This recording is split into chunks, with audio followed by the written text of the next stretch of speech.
அனைத்து உறவுகளுக்கும் வணக்கம். என்னோட பேர் ராஜா சிங். நம்ம இப்போ இந்த காணொலியில் என்ன பார்க்க போகிறேன்னு பார்த்தீங்கன்னா, NISM கண்டக்ட் பண்ணுற ரிசர்ச் அனலிஸ்ட் எக்ஸாமுடைய பாசிபிள் மல்டிபிள் சாய்ஸ் கொஸ்டின்ஸ், அதாவது chapter 1 introduction to research analyst ப்ரொஃபஷனில் வரக்கூடிய மல்டிபிள் சாய்ஸ் கொஸ்டின்ஸ் தான் நம்ம பார்த்துட்ருக்கோம். ஸோ ப்ரீவியஸ் வீடியோட கண்டினியூஷன் தான் மாதிரி வினாத்தாள்கள் chapter 1 introduction to research analyst profession. So first question பார்ப்போம். Why is it important for research analysts to understand business model? அதாவது ஆராய்ச்சி ஆய்வாளர்கள் வணிக மாதிரிகளை புரிந்து கொள்வது ஏன் முக்கியம் அப்படின்னு கொஸ்டின் கேட்டிருக்காங்க.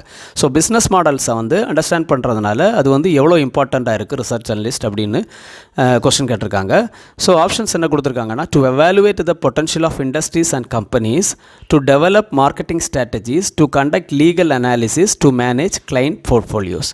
ஸோ இந்த பிஸ்னஸ் மாடல்ஸை அண்டர்ஸ்டாண்ட் பண்ணுறதுனால நம்ம இந்த BCDயில் கொடுத்துருக்கிற ஆப்ஷன்ஸை பார்த்தீங்கன்னா, டு டெவலப் மார்க்கெட்டிங் ஸ்ட்ராட்டஜிஸ் அது கண்டிப்பாக வராது பிஸ்னஸ் மாடல்ஸ் அண்டர்ஸ்டாண்ட் பண்ணுறதுனால.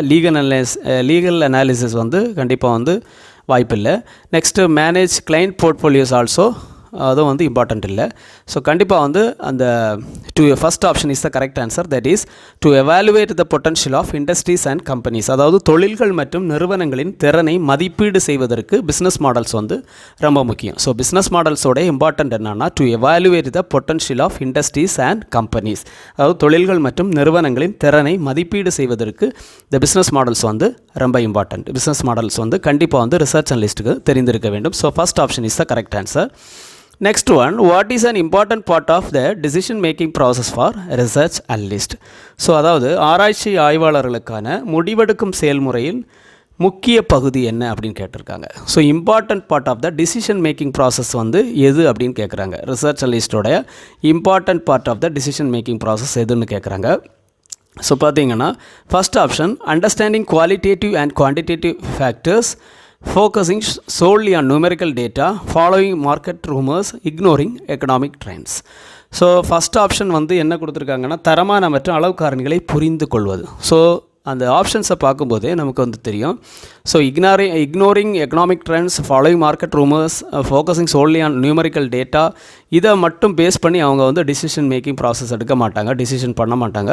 பியூர்லி பார்த்திங்கன்னா first option, that is understanding qualitative as well as the quantitative factors ரொம்ப important for decision making process for research analyst. அதாவது தரமான மற்றும் அளவு காரணிகளை புரிந்து கொள்வது தான் ரொம்ப important factor for the research analyst for making a decision. So first option is the correct answer. Next one, what should be done if there is a conflict of interest in research analysis? அதாவது ஆராய்ச்சி பகுப்பாய்வில் முரண்பாடு இருந்தால் என்ன செய்ய வேண்டும்? So முரண்பாடுகள் இருந்தால் இந்த ரிசர்ச் அனாலிசிஸில் முரண்பாடுகள் இருந்தால் ரிசர்ச் அனலிஸ்ட் என்ன பண்ணணும் அப்படின்னு கேட்குறாங்க கொஸ்டின். அதில் ஃபர்ஸ்ட் ஆப்ஷன் என்ன கொடுத்துருக்காங்கன்னா, it should be disclosed, it should be hidden, it should be ignored, it should be justified. அதாவது வெளிப்படுத்தப்பட வேண்டும், மறைக்கப்பட வேண்டும், புறக்கணிக்கப்பட வேண்டும், நியாயப்படுத்தப்பட வேண்டும். ஸோ இதில் பார்த்தீங்கன்னா கண்டிப்பாக ஃபஸ்ட் ஆப்ஷன் தான் கரெக்டான ஆன்சர். அந்த கான்ஃப்ளிக்ட் ஆஃப் இன்ட்ரெஸ்ட் வந்தாச்சுனாலே கண்டிப்பாக அதை டிஸ்க்ளோஸ் பண்ணணும் research analyst. So first option is the correct answer. That is it should be disclose. Next one, why is the ability to ask pertinent questions important for research analyst? அதாவது ஆராய்ச்சி ஆய்வாளர்களுக்கு பொருத்தமான கேள்விகளை கேட்கும் திறன் ஏன் முக்கியமானது? ஸோ பொருத்தமான கேள்விகளை கேட்கும் திறன் அவருக்கு ஏன் முக்கியம் அப்படின்னு கொஸ்டின் கேட்டிருக்காங்க. First option, to gain deeper insights during management interviews, to reduce the need for data analysis, to impress clients, to avoid interaction with the management. அதாவது நிர்வாக நேர்காணலின் போது ஆழமான நுண்ணறிவுகளை பெற, நெக்ஸ்ட்டு தரவு பகுப்பாய்வு தேவையை குறைக்க, வாடிக்கையாளர்களை கவர, நிர்வாகத்துடனான தொடர்புகளை தவிர்க்க. ஸோ பார்த்தீங்கன்னா அதாவது பெர்டினன்ட் கொஸ்டின்ஸ் கேட்குற எபிலிட்டி ஒரு ரிசர்ச் அனலிஸ்ட்டுக்கு இருந்தால் தான் அவங்களுக்கு அந்த இன்டர்வியூஸ், மேனேஜ்மெண்ட் இன்டர்வியூஸுக்கு போது அவங்களுக்கு ஆழமான நுண்ணறிவுகளை பெற முடியும். ஸோ மேனேஜ்மெண்ட் இன்டர்வியூஸ் நடத்தும் போது ஒரு ஆழமான நுண்ணறிவு பெறுவதற்கு பெர்டினன்ட் கொஸ்டின்ஸ் கேட்குற எபிலிட்டி ரிசர்ச் அனலிஸ்ட்டுக்கு ரொம்ப முக்கியம். So first option is the correct answer, to gain deeper insights during management interviews. Next வந்து what is the significance of global economic data for research analyst, அதாவது ஆராய்ச்சி ஆய்வாளர்களுக்கான உலகளாவிய பொருளாதார தரவுகளின் முக்கியத்துவம் என்னன்னு கேட்டிருக்காங்க. ஸோ குளோபல் எக்கனாமிக் டேட்டாவோட இம்பார்ட்டன்ட் என்னன்னு கேட்குறாங்க, தட் இஸ் சிக்னிஃபிகன்ஸ் என்னன்னு கேட்குறாங்க. ஆப்ஷன்ஸ் என்ன கொடுத்துருக்காங்கன்னா, it helps in understanding macro economic factors affecting investment, it is not relevant for investment decisions, it complicates the analysis, it is used for marketing purposes. அதாவது இது முதலீடுகளை பாதிக்கும் பெரிய பொருளாதார காரணிகளை புரிந்து கொள்ள உதவுகிறது, முதலீட்டு முடிவுகளுக்கு இது பொருந்தாது, இது பகுப்பாய்வை சிக்கலாக்குறது, சந்தைப்படுத்தல் நோக்கங்களுக்காக பயன்படுத்தப்படுகிறது. ஸோ குளோபல் எக்கனாமிக் டேட்டாவோட சிக்னிஃபிகன்ஸ் கண்டிப்பாக வந்து அந்த remaining options that is B, C and D, it is not relevant for investment decisions அப்படின்னு கொடுத்துருக்காங்க கொஸ்டின். அதாவது இது பகுப்பாய்வை முதலீடு முடிவுகளை இது பொருந்தாது அப்படின்னு சொல்லியிருக்காங்க. அது வந்து கண்டிப்பாக வந்து அந்த ஆப்ஷன் வராது. Third, it complicates the analysis, no it is not correct. Next வந்து it is use for marketing purpose, அதாவது சந்தைப்படுத்தல் நோக்கங்களுக்காக பயன்படுத்தப்படுது, அதுவும் வந்து வராது.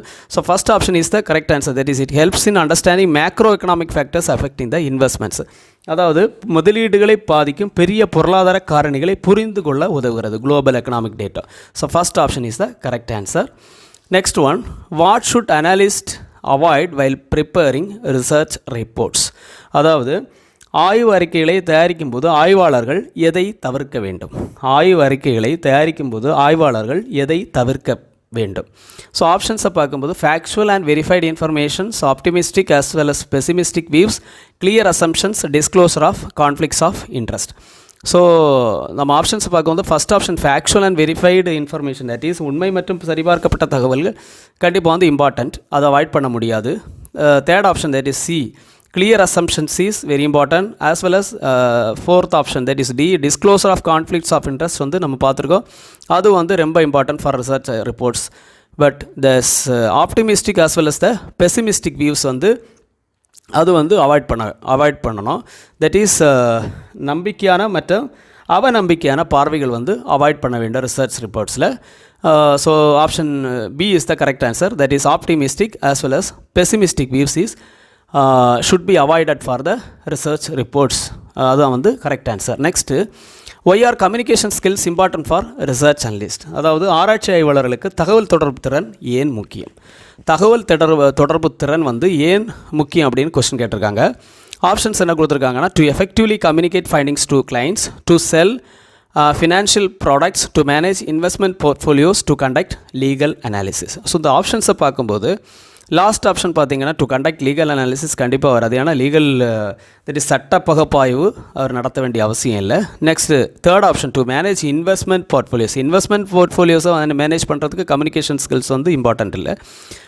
அவர் டு செல் ஃபினான்ஷியல் ப்ராடக்ட்ஸ் வந்து அவர் செல் பண்ண மாட்டார். ஸோ அந்த த்ரீ ஆப்ஷன்ஸ் வந்து கண்டிப்பாக வராது. First option is very important, அதாவது வாடிக்கையாளர்களுடனான அந்த கம்யூனிகேஷன் வந்து ரொம்ப important, that is client communication, client கூட அவர் கம்யூனிகேட் பண்ணுறது வந்து ரொம்ப important for research analyst. So first option is the correct answer. So இதில் பார்த்தீங்கன்னா அந்த கொஷின்ஸ் வந்து சிலது வந்து ரிப்பீட் ஆகிற மாதிரி இருக்கும். அந்த கொஷின்ஸ் என்னென்னா சில கொஷின்ஸ் வந்து ட்விஸ்ட் பண்ணி கேட்டிருக்கிறாங்க, ஒரே கொஷினை வந்து வேறு ஆப்ஷன்ஸ் கொடுத்து ட்விஸ்ட் பண்ணி கேட்டிருக்காங்க. ஸோ பார்த்து கரெக்டாக படியுங்க, பாருங்கள், பயன்பெறுங்கள். அடுத்த காணொலியில் உங்களை சந்திக்கும் வரை உங்களிடமிருந்து விடைபெறுகிறேன். நன்றி, வணக்கம்.